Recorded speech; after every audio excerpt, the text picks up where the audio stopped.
We don't know what's going to happen with his court case yet. But the Secret Service are laying down plans to actually prepare in the event he is put in jail.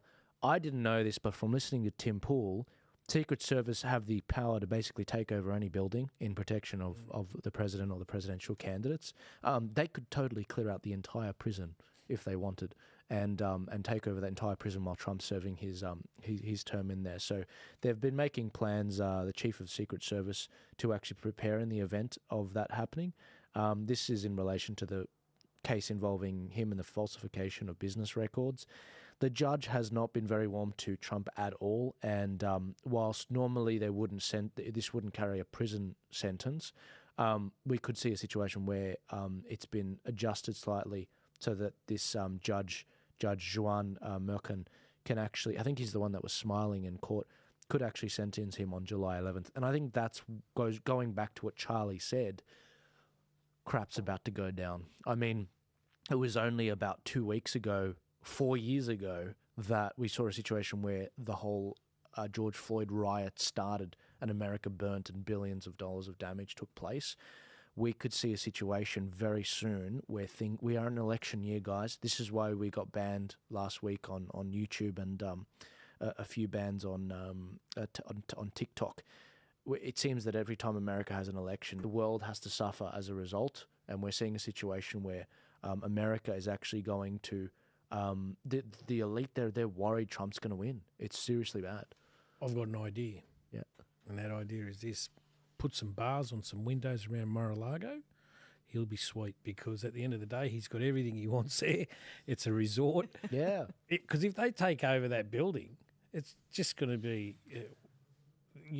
Exactly what you said. It's just going to you're right. Normally, with this particular law that was broken, it would be at home. Home detention. Home detention. But because of the criminality of the way they've adjusted to approach, this is not a typical trial, guys.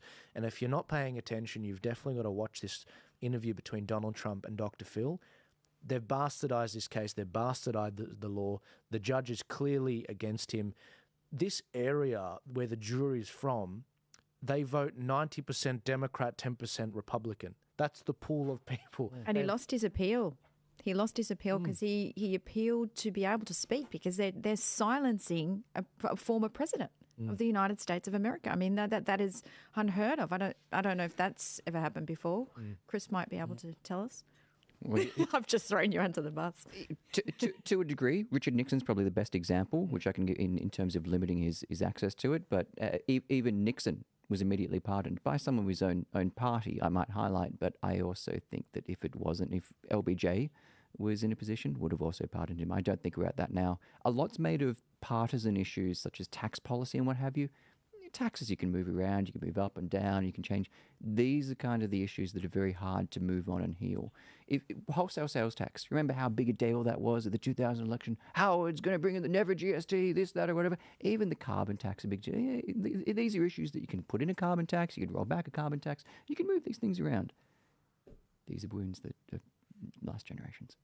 I don't know how that works when we had Joe Biden, I think, was it in Ukraine, where he said, he's talking, well, hell, if you don't do this, you're not getting your $1 billion, or, you're not getting your aid. So how is that in this? Not corrupt. Yeah. So what he did was he used his position as vice president. He said, if you don't fire this corrupt prosecutor, this Ukrainian prosecutor that's investigating Burisma, which my son is on the board of, and was giving money on the side to Joe Biden, the big guy, and everyone else, 10% for the big guy. If you don't fire him, you're not getting the $1 billion. You're not allowed to use taxpayer money. You're not allowed to use your position to leverage and threaten other people so you can financially benefit yourself. But he did that. It was caught on camera, and nothing's happened. Just like nothing happened from Hunter Biden's laptop. Absolutely nothing. Interestingly, on that point, the US has a law, the Foreign Corrupt Practices Act.